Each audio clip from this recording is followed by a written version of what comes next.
सुप्रभात छात्रों। हम नाटक के विकास के बारे में चर्चा कर रहे थे।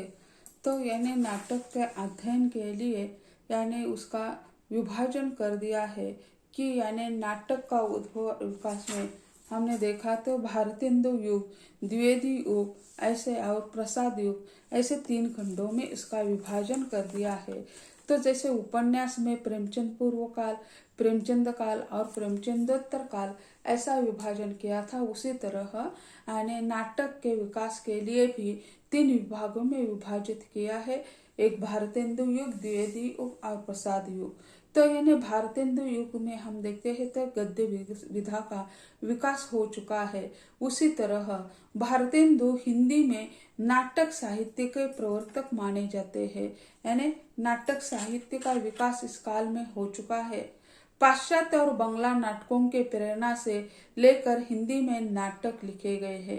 यानी पाश्चात्य और बंगला साहित्य जो है उसके विकास के आधार पर यानी यहाँ नाटक लिखे गए हैं। भारतेंदु का युग प्राचीन और नवीन के संघर्ष का युग माना जाता है। यानी भारतेंदु युग जो है हम देखते हैं तो वो प्राचीन और नवीन यानी मध्य काल का अंत और आधुनिक काल का प्रारंभ का जो समय है वो भारतेंदु का समय माना जाता है और उसे नवजागरण का युग में माना जाता है। तो संघर्ष का युग यानी 2 द्वंद्व उसमें दिखाई देता है, प्राचीन और नया उसका मिलन इसमें दिखाई देता है। तो ऐसे दोनों युगों का संघर्ष यहीं पे दिखाई देता है। नवजागरण का युग था। युगीन विचारों को व्यस्त करने के लिए नाटक का माध्यम उपयुक्त था। भारतेंदु ने संस्कृत, अंग्रेजी और बंगला के नाटकों को ध्यान में रखकर नाटक लिखे। भारतेंदु जी ने संस्कृत, बंगला, अंग्रेजी ये जो नाटक है उसके धरती पर उसका अध्ययन करके हिंदी में नाटक लिखना प्रारंभ कर दिया। भारतेंदु जी ने संस्कृत नाटकों का भी अनुवाद कर दिया है, कई अंग्रेजी विधाओं का अनुवाद कर दिया है। तो ऐसे ये अनुवादित नाटकों की भरमार भी उसी समय थी। जीवन के विविध क्षेत्रों से कथानक लिए समाज, धर्म, इतिहास, पुराण आदि यानी उसी समय के समाज के लिए जो आवश्यक था वही देने का कार्य भारतेंदु जी ने कर दिया है। भारतेंदु ने 2 प्रकार के नाटक लिखे, मौलिक और अनुवादित। यानी उन्होंने 2 प्रकार के नाटक लिखे हैं, मौलिक और अनुवादित। इनके प्रमुख कुछ नाटक है सत्य हरिश्चंद्र, वैदिक हिंसा, हिंसानुभवती, चंद्रावली, भारत दुर्दशा, सती प्रथा, नील देवी, अंधेर नगरी, विद्या सुंदर, पाखंड विडंबन, धनंजय विजय, मुद्रा राक्षस। तो ऐसे अलग अलग प्रकार के नाटक भारतेंदु जी ने लिखे हैं। तो ये इसी समय यानी उसका कथानक जो है वह कथानक समाज, धर्म, इतिहास और पुराण इन विधाओं से जुड़ा हुआ ये दिखाई देता है। धनंजय विजय और मुद्रा राक्षस जो हम देखते हैं वो महत्वपूर्ण उसी समय की समस्या या भारत दुर्दशा या सती प्रथा, उसी समय सती प्रथा थी। तो उसके विरुद्ध उन्होंने अपने आवाज उठाने का कार्य भारतेंदु जी ने कर दिया है। भारतेंदु ने तत्कालीन सामाजिक धार्मिक समस्या को उठाया है। भारतेंदु जी ने उसी समय की जो सामाजिक समस्या थी, धार्मिक समस्या थी, जैसे उनके नाटकों के कथानक जो है वो चाहे समाज हो, धर्म हो, इतिहास हो, पुराण हो, उससे प्रेरणा मिले यही काम उन्होंने अपने नाटकों के द्वारा करने का प्रयत्न कर दिया है। भारत दुर्दशा यानी भारत की अन्य अंग्रेजों का शासन काल चल रहा था और उसी के आधार पर भारत क्या स्थिति बन गई थी। भारत यानी जैसे यहाँ के लोग गुलाम बन गए थे और वे यानी अंग्रेज यानी यहाँ के राजा बन गए थे। तो उन्होंने अपनी जो लेखनी है, लेखनी के द्वारा उस पर प्रहार करने का प्रयत्न भारत दुर्दशा इस नाटक में कर दिया है। वैदिक हिंसा, हिंसा न भवती, यह यानी जैसे हम देखते हैं पुराण जो है हमारी जो भारतीय संस्कृति वैदिक संस्कृति मानने वाली है, तो वैदिक संस्कृति में जो बुरा है उस पर उन्होंने प्रहार कर दिया है। भारतेंदु ने तत्कालीन सामाजिक धार्मिक समस्याओं को उठाया है। तो जैसे हम देखते हैं प्रेमचंद जी ने उपन्यासों के माध्यम से उसी समय की सामाजिक जो समस्या है, सामाजिक समस्याओं का चित्रण कर दिया, उसी तरह भारतेंदु जी ने अपने नाटकों के माध्यम से सामाजिक समस्याओं का चित्रण करने का प्रयत्न कर दिया है। नाटकों के माध्यम से सांस्कृतिक जागरण का प्रयास किया, साथ ही उन्होंने भारतीय संस्कृति का महत्व, समाज सुधार, देशभक्ति, आर्थिक दुर्दशा आदि विषयों का नाटकों में उद्घाटन किया है। यानी उसी समय की जो समस्या है, तो वो देशभक्ति हो, आर्थिक दुर्दशा हो, आदि विषयों का विमर्श उन्होंने कर दिया है। बंगला के अनेक नाटकों का उन्होंने अनुवाद किया है। बंगला साहित्य का भी प्रभाव उन पर दिखाई देता है। बंगला के अनेक नाटकों का उन्होंने अनुवाद किया है। इस प्रकार भारतेंदु ने नाटक साहित्य का प्रारंभ किया। नाटक के सभी अंगों का विकास करने का प्रयास उन्होंने भारतेंदु जी ने अपने काल में करने का प्रयत्न कर दिया है। इसी काल के बाकी लेखक है, वे भी उन्होंने भी अपने लेखनी के द्वारा उसी समय की जो समस्या है, उस समस्या पर प्रकाश डालने का प्रयत्न किया है। भारतेंदु से प्रेरणा लेकर अनेक लेखकों ने नाटक लिखे, यानी उनके मार्गदर्शन में अनेक नाटक लिखे। इनमें दो नाटककार प्रभावी रहे हैं, एक प्रताप नारायण मिश्र, दूसरे जो है राधा कृष्णदास। यानी इस काल में उनके साथ कार्य करने वाले जो है या प्रभावी नाटककार है, वे दो माने जाते हैं, एक प्रताप नारायण मिश्र और दूसरे जो है राधा कृष्णदास। तो राधा कृष्णदास ने दुखिनी बाला में बाल विवाह की समस्या का चित्रण कर दिया है। यानी आज भी उसी समय भी बाल विवाह था, आज भी बाल विवाह हो रहा है। तो इन्हें बाल विवाह की जो समस्या है उसका चित्रण उन्होंने किया है। और राधा कृष्णदास ने गो संकट में गो हत्या संबंधी समस्याओं का उद्घाटन कर दिया है। आज वर्तमान समय में भी गो हत्या का प्रश्न चल रहा है। गौशालाएं कई लोगों ने खोल कर रखी है, वहाँ गो माताओं का संरक्षण किया जाता है, उन्हें वही यानी खिलाया पिलाया जाता है। तो गो हत्या पर यानी समस्या जो है, उस समस्याओं का चित्रण उन्होंने कर दिया है। अन्य नाटककारों में बालकृष्ण भट्ट, किशोरलाल गोस्वामी, अंबिका दत्त व्यास उल्लेखनीय है। यानी ऐसे गो संकट हत्या जो है, इस समस्या के बारे में तो चर्चा हुई है। अन्य नाटककारों में बालकृष्ण भट्ट, किशोरीलाल गोस्वामी, अंबिका दास व्यास उल्लेखनीय कवि माने जाते हैं, लेखक माने जाते हैं। तो भारतेंदु कालीन हिंदी नाटक विषय और शैली की दृष्टि से बहुआयामी है। उस काल में, भारतेंदु जी के काल में, यानी नाटक के जो विषय होते हैं या कथानक होता है, वो बहुआयामी होता था, अलग अलग दृष्टि से उस पर लिखा जाता था। द्विवेदी युग जो है, यानी द्विवेदी युग में हम देखते हैं तो यह बहुत कम समय माना जाता है द्विवेदी युग।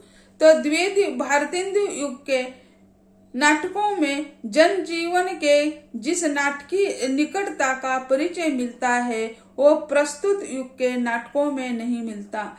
इस युग के नाटककारों को एक तो परंपरागत रंगमंच उपलब्ध नहीं हुआ, और इस बीच लगातार मध्यम वर्ग की वृद्धि के कारण लोक जीवन से इनका सहज संबंध भी टूट गया। इस युग में नाटकों की परंपरा कुछ धीमी हो गई। यानी प्रसाद द्विवेदी काल जो है, इस द्विवेदी युग में द्विवेदी जी ने अलग अलग विधा जो है उन पर चर्चा या कविता पर द्विवेदी का कार्य महत्वपूर्ण माना जाता है। इसी कारण कविता के ओर ध्यान होने के कारण इस काल का जो साहित्य है, इसमें इन्हें नाटक का काफी विकास नहीं हो गया है। संस्कृत, अंग्रेजी और बंगला के नाटकों के अनुवाद की परंपरा इस युग में चलती रही। मौलिक नाटक बहुत कम लिखे गए। इस युग के प्रमुख आचार्य हजारी प्रसाद द्विवेदी थे। इन्होंने अन्य लेखकों की शैली और भाषा सभी क्षेत्रों में सुधार एवं संस्कार लाने के लिए योगदान दिया। इस युग के दो नाटककार उल्लेखनीय है। एक प्रताप नारायण प्रसाद बेताब, जीपी श्रीवास्तव, ये महत्वपूर्ण माने गए हैं। तो ऐसे इस काल में द्विवेदी युग में ज्यादा यानी साहित्य या ज्यादा नाटक नहीं लिखे गए हैं।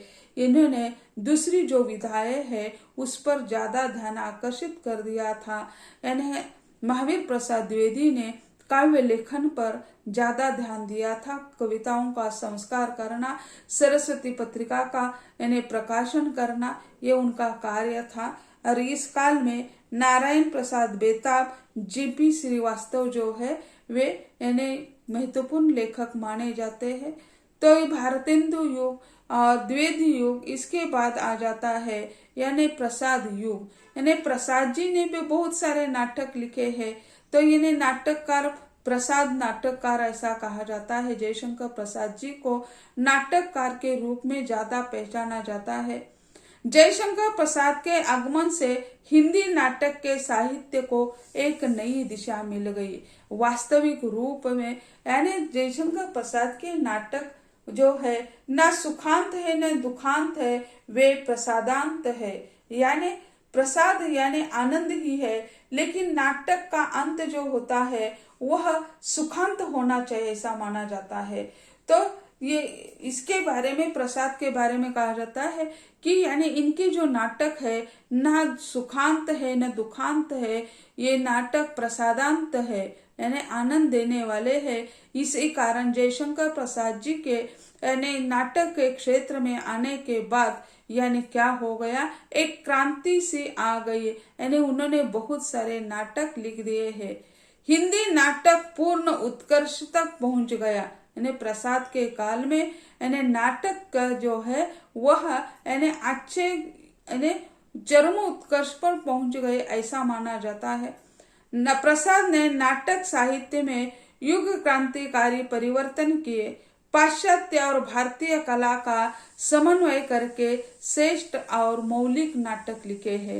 यानी पहले नाटक जो है बंगला, पाश्चिमात्य, अंग्रेजी, संस्कृत नाटकों का अनुवाद या उनका प्रभाव दिखाई देता है।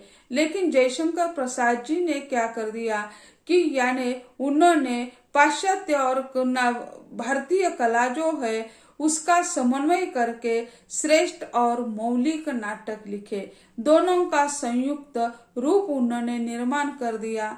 जयशंकर प्रसाद के अधिकांश नाटक जो है वह ऐतिहासिक है। प्रसाद ने ऐतिहासिक नाटकों में भारत के प्राचीन गौरव, सभ्यता, संस्कृति, परंपरा के प्रभावशाली चित्र प्रस्तुत किए हैं। इनके नाटक देशभक्ति और राष्ट्रीयता का संदेश देते हैं। उन्होंने देशवासियों में आत्मगौरव, उत्साह और प्रेरणा का संचार करने हेतु अतीत के गौरवपूर्ण चित्र प्रस्तुत किए हैं। प्रसाद जी के प्रमुख नाटक है स्कंदगुप्त, चंद्रगुप्त, अजातशत्रु, राजश्री, ध्रुव स्वामिनी, विशाखा, कामना, जन्मेजय का नागयज्ञ आदि। उन्होंने इतने नाटक लिखे, इसमें विषय जो है उसका हिंदुस्तान का गौरव है, सभ्यता है, संस्कृति है, परंपरा है। तो ऐसे इन्हें विषय जो है हमारे देश में जो है उसका उन्होंने वर्णन करने का प्रयत्न अपने नाटकों में कर दिया है। नागयज्ञ, जन्मेजय का नागयज्ञ जो होते हैं तो वो यानी महाभारत कालीन जो नागयज्ञ जो है जन्मेजय का, उसकी कथानक लिया है। अजात शत्रु, राजश्री, विशाखा, चंद्रगुप्त, स्कंदगुप्त, यानी ये नाटक जो है तो उसके नाम सुनते हैं तो भारतीय परंपरा दिखाई देती है। स्कंदगुप्त हिंदुस्तान का, चंद्रगुप्त हिंदुस्तान का, अजात शत्रु जैसे हम कहते हैं यानी हम अजात शत्रु है, यानी हमारा कोई शत्रु नहीं है, हमारा किसी से शत्रुत्व नहीं है। तो अजात शत्रु यह भी ध्रुव स्वामिनी, ये सामाजिक समस्या है। प्रसाद ने पात्रों के चारित्रिक विकास को अधिक महत्व दिया है। आदर्श नारी पात्रों की सृष्टि इनकी विशेषता है। प्रत्येक नाटक में आदर्श नारी पात्र है। उन्होंने नारी शक्ति और स्वाभिमान का चित्रण किया है। उनके नाटकों का अंत मार्मिक और प्रभावशाली है।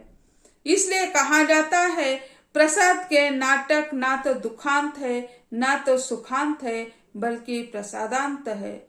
उनके नाटकों पर आरोप लगाए जाते हैं कि उनके नाटकों में काव्यात्मकता और दार्शनिकता की छाप है। भाषा शैली कठिन है, सामान्य पाठक समझ नहीं पाते, लेकिन तत्कालीन संस्कृति और वातावरण को उपस्थित करने के लिए ऐसा करना यानी जयशंकर प्रसाद जी को महत्वपूर्ण माना जाता है। तो ऐसे ऐतिहासिक नाटक लिखने वाले प्रसाद युग जो है, प्रसाद जी ने यानी बहुत सारे नाटक लिखे हैं। तो ऐसे यह प्रसाद युग पर हम आज कहते हैं। अगले लेक्चर में हम प्रसादोत्तर युग जो है नाटक के विधा के विकास के लिए, उसके बारे में हम चर्चा करेंगे। आज यही कहते हैं। धन्यवाद।